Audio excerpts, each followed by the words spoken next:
God has perfect justice.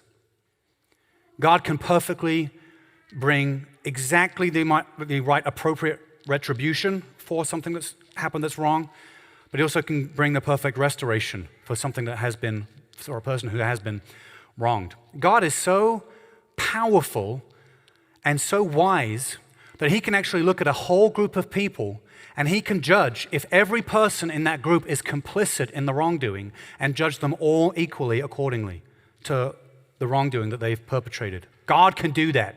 States cannot do that. Individuals cannot do that. Only God can do that.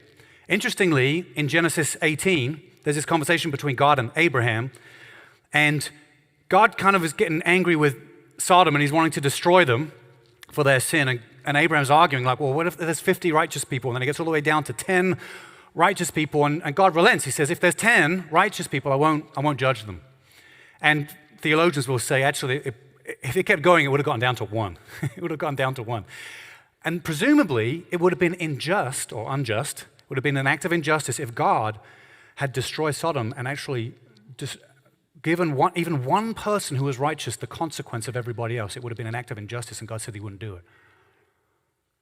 Because God has the power to perfectly judge, perfectly see everyone's intentions, everyone's actions, and can hold everyone accountable, and will relent when there is righteousness present. Pretty powerful idea. Nowhere in Scripture does God say that states have the power to do that.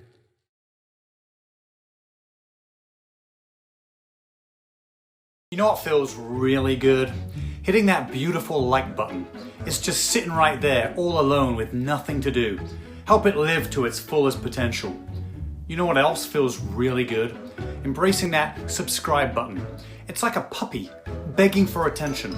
Just showing it a little bit of love goes a long way. Like and subscribe.